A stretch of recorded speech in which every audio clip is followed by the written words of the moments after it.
Hey guys, welcome back to Mad Minds. ഇന്ന് നമ്മൾ Patriot മൂവിനെ കുറിച്ചാണ് സംസാരിക്കാൻ പോകുന്നത്. ഒരു ബിഗ് സ്റ്റാർ കാസ്റ്റ് ആണ്. ബിഗ് ഗംസ്, മമ്മൂട്ടി, മോഹൻലാൽ, കുഞ്ചാക്കോ ബോബൻ, ഫഹദ് ഫാസിൽ, രേവതി, നയൻതാര, ഇങ്ങനെ കാസ്റ്റ് ഗോസ് ഓൺ. ഇത്രയും കാസ്റ്റ് ഉണ്ടായ നമ്മുടെ എക്സ്പെക്ടേഷൻസ് എന്തായാലും കൂടില്ലേ. അപ്പോൾ ആ ഒരു ഹൈ എക്സ്പെക്ടേഷനിൽ മൂവി കാണാൻ പോയപ്പോൾ എനിക്ക് കിട്ടിയത് ഒരു ഡിസപ്പോയിൻമെന്റ് ആണ്. ഈവൻ എക്സ്പെക്ടേഷൻ ഇല്ലെങ്കിൽ അടക്കം ഇതൊരു ആവറേജ് മൂവി ആയിട്ടാണ് എനിക്ക് തോന്നിയത്. സോ നമ്മൾ എപ്പോഴും പോസിറ്റീവ്സ് പറഞ്ഞിട്ട് തുടങ്ങും. അപ്പോൾ നമുക്ക് പോസിറ്റീവ്സ് തന്നെ പറഞ്ഞു തുടങ്ങാം. ഈ മൂവിയുടെ ബിഗസ്റ്റ് പോസിറ്റീവ് എന്ന് പറയുന്നത് മോഹൻലാലിന്റെ ക്യാമിയോ ആണ്.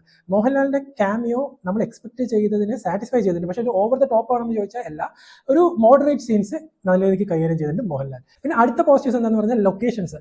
അവർ എല്ലാ ലൊക്കേഷൻസും ഒതന്റിക് ആയിട്ട് തന്നെ ഷൂട്ട് ചെയ്തിട്ടുണ്ട്.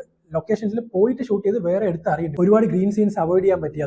അതുകൊണ്ട് തന്നെ അത് കാണാൻ ഒരു വിഷ്വലി ഇറ്റ് വാസ് ഗുഡ്. പിന്നെ എനിക്ക് പോസിറ്റീവായിട്ട് തോന്നിയത് ആദ്യത്തെ ഒരു 20 മിനിറ്റ് അവർ ആ സ്റ്റോറിയിലേക്ക് നമ്മൾ പുള്ളിന് ചെയ്തതും പിന്നെ ക്യാരക്ടേഴ്സിന്റെ ഇൻട്രൊഡക്ഷൻസും അതൊരു നല്ലതായിട്ട് നമുക്ക് ഹുക്ഡപ്പ് ആയിട്ട് ഇരിക്കാൻ പറ്റുന്നുണ്ടായിരുന്നു. ആദ്യത്തെ 20 മിനിറ്റ്സ് റെസ്റ്റ് ഓഫ് ദ മൂവിനെ കമ്പയർ ചെയ്യുമ്പോൾ കുറച്ച് പോസിറ്റീവായിട്ട് തന്നെയാണ് എനിക്ക് തോന്നിയത്. അവർ എടുത്തിരിക്കുന്ന രീതിയും ആൾക്കാരെ ഇൻട്രൊഡ്യൂസ് ചെയ്ത രീതിയും എല്ലാം കാണുമ്പോൾ it's best out of the movie. ഇനി നമുക്ക് നെഗറ്റീവ്സിലേക്ക് കിടക്കാം. നെഗറ്റീവ്സ് ആണെങ്കിൽ it has A quite A few negatives.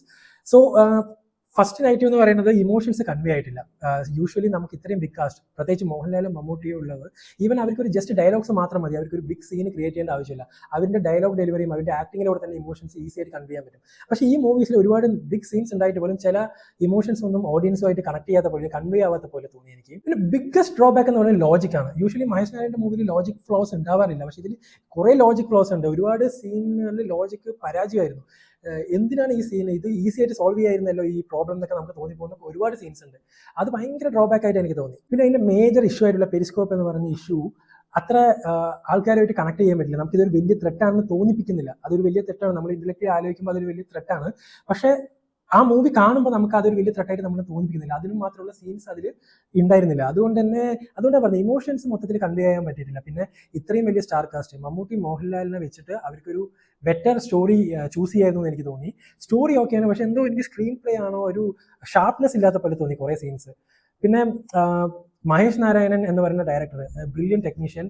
പുള്ളിയുടെ പഴയ മൂവീസ് വെച്ച് നോക്കുകയാണെന്നുണ്ടെങ്കിൽ എല്ലാം സ്റ്റോറി ഓറിയന്റഡ് മൂവീസാണ്. ആ സ്റ്റോറി ഒരു ക്രിസ്മസ് ഉണ്ടാവും. സ്ക്രീൻ പ്ലേ ടക്ക് ടക്ക് ടക്ക് ടക്ക് അങ്ങനെ ഒരു പെട്ടെന്നായിരിക്കും പോവുക. ഒരു ഭയങ്കര ഹുക്ഡപ്പ് ആയിട്ട് ഇരുന്ന് കാണാൻ പറ്റുന്ന രീതിയിലുള്ള മൂവീസ് ആയിരുന്നു പുള്ളിയുടെ മൂവീസ്. പക്ഷേ ഈ മൂവി എനിക്ക് ഒരുപാട് സ്ഥലങ്ങളിൽ ലാഗ് തോന്നി.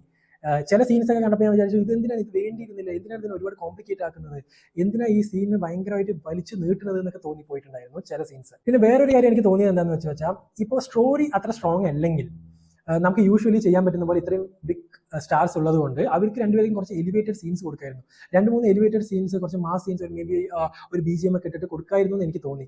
എന്താണെന്ന് വെച്ചാൽ സ്റ്റോറി അത്ര സ്ട്രോങ് അല്ല. അപ്പോൾ നമുക്കൊരു 2-3 മാസ് സീൻസ് ഉണ്ടെങ്കിൽ ഫാൻസിന് എങ്ങനെ ഒരു സാറ്റിസ്ഫൈ ആയിട്ടുണ്ടാവും, നമുക്കൊരു എന്റർടൈൻഡ് ആയിട്ട് ഇരിക്കാൻ പറ്റിയിട്ടുണ്ടാവും. പക്ഷേ അതും ഇല്ല അതിൽ. അതാണ് എനിക്ക് ഈ സിനിമ കണ്ടപ്പോൾ കുറച്ച് ആവറേജ് ആയിട്ട് തോന്നിപ്പോയി. ഈ മൂവി ഒബ്വിയസ്ലി ഒരു ഫ്ലോപ്പ് മൂവി ഇല്ലെങ്കിൽ ഒരു വളരെ മോശം മൂവി എന്ന് ഞാൻ പറയില്ല, ഒരു ആവറേജ് മൂവിയാണ്. Because of the cast and technician we expected a lot അല്ലേ. അതുകൊണ്ട് അവർക്ക് കുറച്ചും കൂടി നല്ല സ്റ്റോറി നല്ല രീതിക്ക് കൺവേ ചെയ്യായിരുന്നു എന്ന് എനിക്ക് തോന്നി. ഇത് എൻ്റെ പേഴ്സണൽ അഭിപ്രായമാണ്. സോ ഇതൊക്കെയാണ് ഈ മൂവിനെ കുറിച്ച് എൻ്റെ അഭിപ്രായം. നിങ്ങൾ ഈ മൂവി കണ്ടിട്ടുണ്ടെന്നുണ്ടെങ്കിൽ നിങ്ങളുടെ തോട്ട്സ് കമന്റ്സിൽ ഷെയർ ചെയ്യുക. നിങ്ങൾ തിയേറ്ററിൽ ഈ മൂവി എൻജോയ് ചെയ്തോ, ഒരു ബിഗ് സ്റ്റാർ മൂവി കുറേ കാലത്തിന് ശേഷം മോഹൻലാൽ മമ്മൂട്ടി ഒന്നിച്ച മൂവി നിങ്ങൾ ഈ തിയേറ്ററിൽ പോയിട്ട് എൻജോയ് ചെയ്തോ എന്നുള്ളതും കൂടി കമന്റ്സിൽ പറയുക. സോ ഇതുപോലെയുള്ള കൂടുതൽ റിവ്യൂസുമായിട്ട് ഞാൻ വീണ്ടും വരുന്നതായിരിക്കും. അതുവരെ സീ യു സൂൺ.